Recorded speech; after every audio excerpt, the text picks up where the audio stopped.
Hello friends, welcome to Trisha's vlogs. सुबह का time है और अभी बज रहे हैं सुबह के 6:15। हम जल्दी इसलिए उठे हैं क्योंकि दीदी को जाना है रतलाम और मैंने उनके लिए बना दिया है ब्रेकफास्ट, जो कि मैं उनको पैक करके देने वाली हूँ। क्योंकि सुबह सुबह का टाइम है, किसी का भी मन नहीं है खाने का, इसलिए मैं पैक करके दूँगी तो उनको जब भी भूख लगेगी तो वो आराम से खा सकेंगे।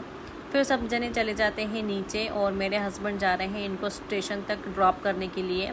और हमारे हिशू के भी स्कूल का टाइम हो जाता है थोड़ी ही देर में। फिर मैं उसको रेडी करके और उसके डैडी चले जाते हैं स्कूल छोड़ने के लिए। फिर हम दोनों जाते हैं उसको स्कूल लेने के लिए। और हिशू को आज स्कूल में होली खिलाई थी सारे ही बच्चों को, और मैम ने कलर लगवाया था। कलर लगाना उसको अच्छा नहीं लगता है बिल्कुल भी, पर फिर भी उसने मैम से कलर लगवाया है और पूरी ही ड्रेस भी कलर में करके आ गया था। वो काफ़ी अच्छा भी लग रहा था। और उसके बाद हम चले गए थे उसको पिचकारी दिलाने के लिए। काफ़ी मन था उसका पिचकारी लेने का और उसको बंदूक वाली पिचकारी ही चाहिए थी। सो हमने उसको बंदूक वाली पिचकारी दिलाई थी। और यहाँ पर ये भैया ने चेक करवाई है पानी भर के कि ये कैसी चल रही है या नहीं चल रही है, तो ये बहुत ही अच्छे से चल रही थी। उसके बाद हम आ गए थे घर पे और आज हमारा फास्ट था, तो मैंने बनाया था मोरधान और साथ ही मैंने छाछ बनाई थी। उसके बाद शाम हो जाती है और शाम को हम पी लेते हैं चाय। उसके बाद हम डिनर करने के लिए बैठ गए थे और आज डिनर में मैंने फिर से मोरधान और छाछ बनाई थी और साथ ही मैंने तले थे साबूदाने और आलू के पापड़। उसके बाद हम सब खाना खाने के लिए बैठ गए थे। हिशू ने और मम्मी ने पहले खा लिया था, अब हम दोनों खा रहे हैं। और फिर मैंने यहाँ पर पूजा की थाली तैयार की है क्योंकि हमें जाना है होलिका की पूजा करने के लिए। और मम्मी और मैं हम दोनों ही निकल जाते हैं होलिका की पूजा करने के लिए मंदिर।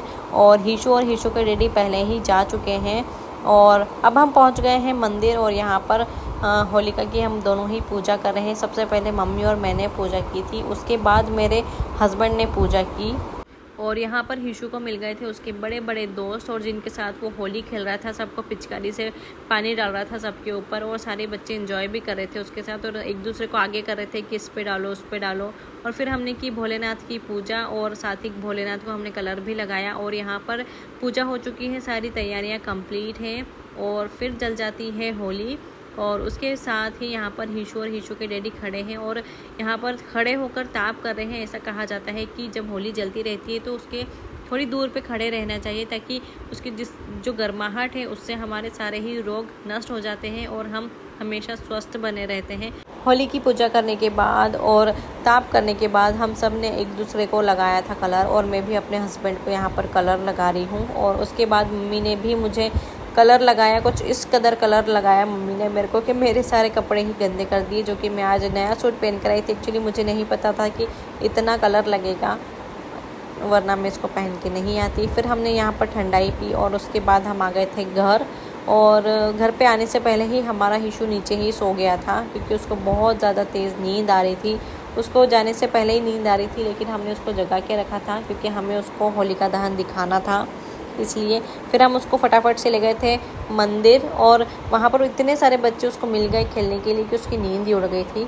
और फिर घर आते आते उसको वापस से नींद आने लगी, सो वो सो ही गया। और ये था आज का मेरा blog. Please like, subscribe and share. Thank you.